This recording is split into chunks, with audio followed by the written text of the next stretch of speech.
So sad, Olivia, that it has to take somebody looking so critically ill to finally get that diagnosis. I can't accept that. Type 1 community can't accept that. The parents of type 1 people cannot accept that. And we know that that has to change.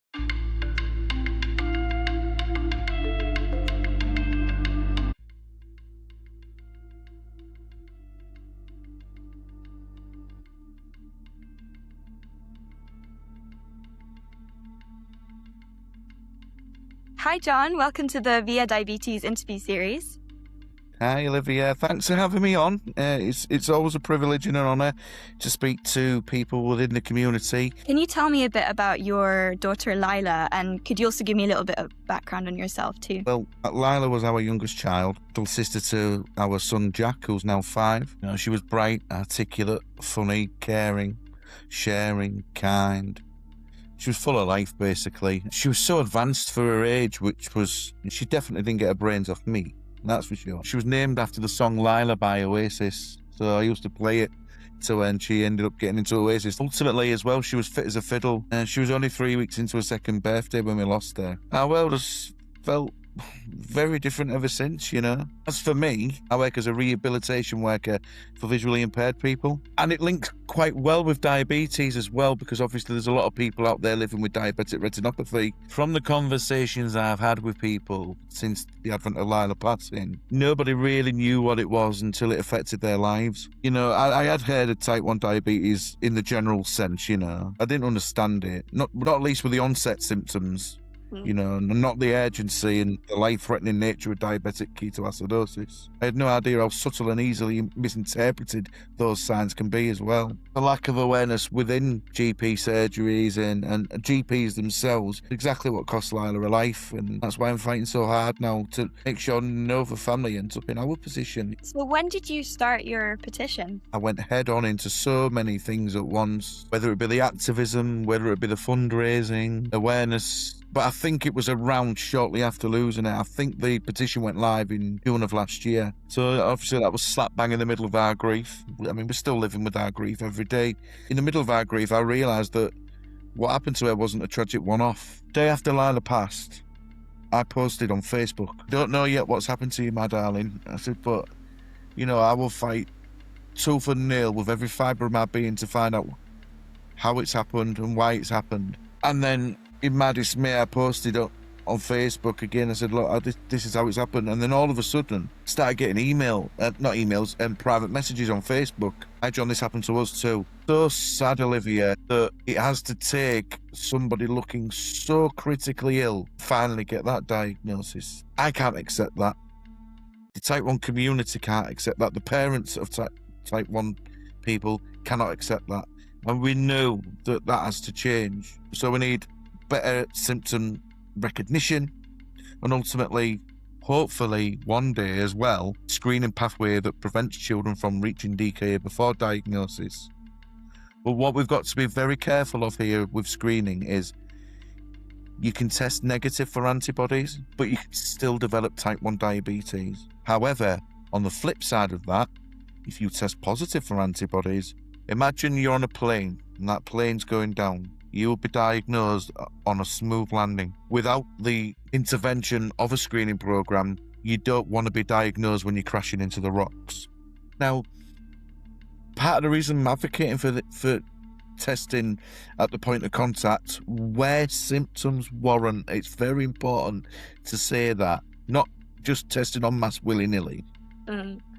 It's because if you are diagnosed by walking into a hospital, is much more easier than being diagnosed when you're floppy on entry to a hospital. What it does is it helps with the mental aspects. It can help prevent things like organ failure, diabetic retinopathy, developmental delay. What people don't understand is the emotional impact, ripple effect it has on their families. Parents should not feel, if they have taken their child to a doctor and that child has been dismissed, the guilt does not lie with you. What you're feeling is hindsight. It can be misconstrued as guilt. you ain't guilty. I saw that you've secured a meeting now with the Secretary of State for Health, Wes Streeting. Have you secured a date yet? Are you allowed to disclose when that is? The meeting is going to be on the 10th of March at 3 p.m. UK time. But for 7 months I've tried to reach you with no response, which was incredibly frustrating. And I think what's changed that and what's happened to get that meeting has been the sheer weight of public support and that of the media. The things I'm going to discuss with him are basically what Lyla's Law stands for and what Lyla's Law is about. So it's about legislating NICE guidelines to ensure if a child is dismissed from a clinic and that child ends up being diagnosed in DKA, I just want to make sure that these people are pulled away, reprimanded, given a warning and sent immediately on a diabetes awareness course, particularly type 1. I'm going to mention about the desperate need for more education, particularly within all healthcare professionals. There's a thing in England called the Red Book. You're given it when your baby's born and it tells you to watch out for certain conditions. In the past, there's been campaigns to get type 1 information in the Red Book and they've all been declined. Now, I met with NHS England yesterday and they share the opinion that Red Book information should be in there. I conducted an interview a couple of days ago with a former MP who's also type 1. He's been type 1 for over 30 years. And I just in passing asked him about this, whether he'd heard about it. And he made 2 comments. He thought doctors should be doing this already. Like, he's like, this doesn't make any sense to me. Why are doctors not already checking blood sugar when kids are sick?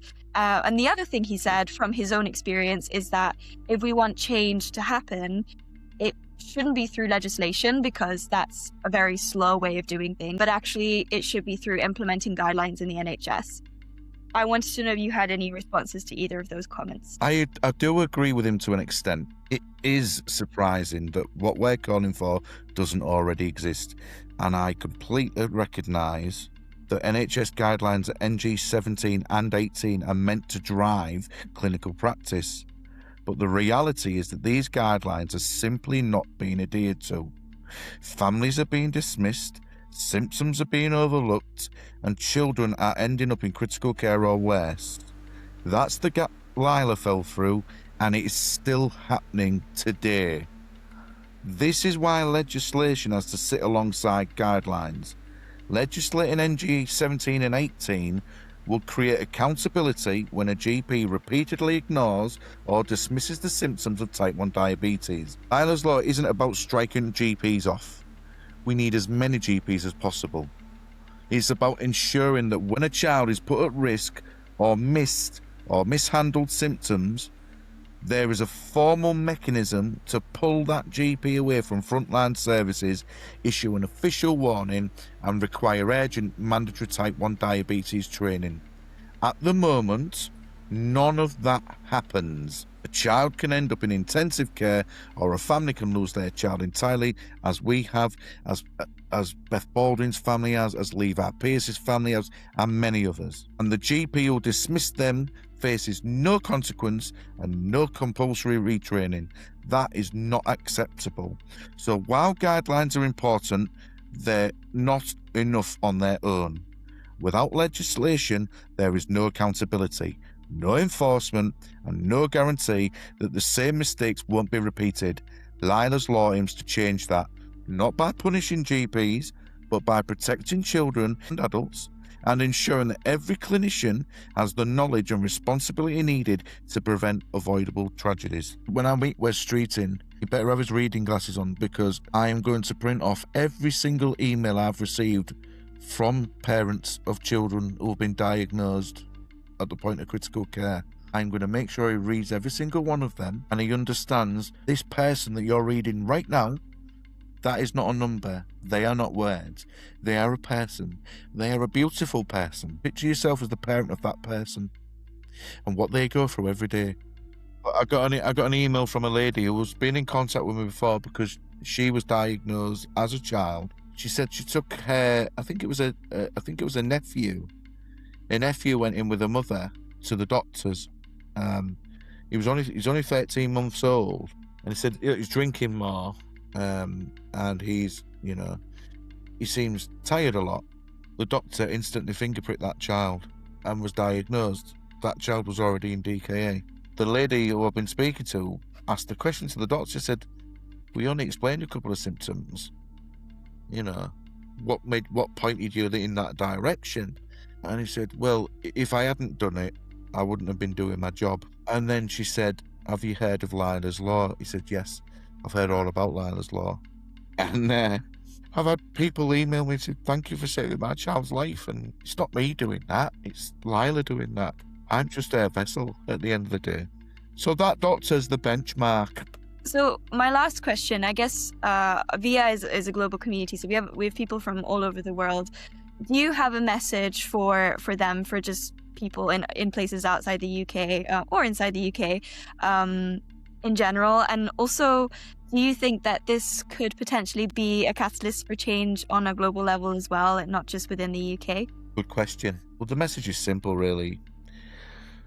Awareness saves lives, and people need to know across the world that type 1 diabetes is an autoimmune condition. It's not because you've had too much cake. It doesn't discriminate. It doesn't care about your age. It doesn't care how fit you are, whether anyone else in your family lives with it, or the colour of your skin. The symptoms are easy to remember. The 4 T's: toileting, thirsty, tiredness, sinning. Now, what I'm campaigning for in the UK absolutely has the potential to spark global change. The word of Lyla is getting around the world. People in Australia are talking about Lyla. People in Greece are talking about Lyla. It's amazing how this little girl from Hull in Yorkshire is changing the world. I really do believe that she will create much, much, much needed and permanent awareness. So together, hopefully, we, the type 1 community across the world, we can make sure that no more child dies from a condition that is entirely survivable if it's caught in time. Thank you so much for sharing your story. It's been an absolute pleasure to interview you and to get to talk to you about this. Thank you ever so much for having me, Olivia, and let's keep spreading the message.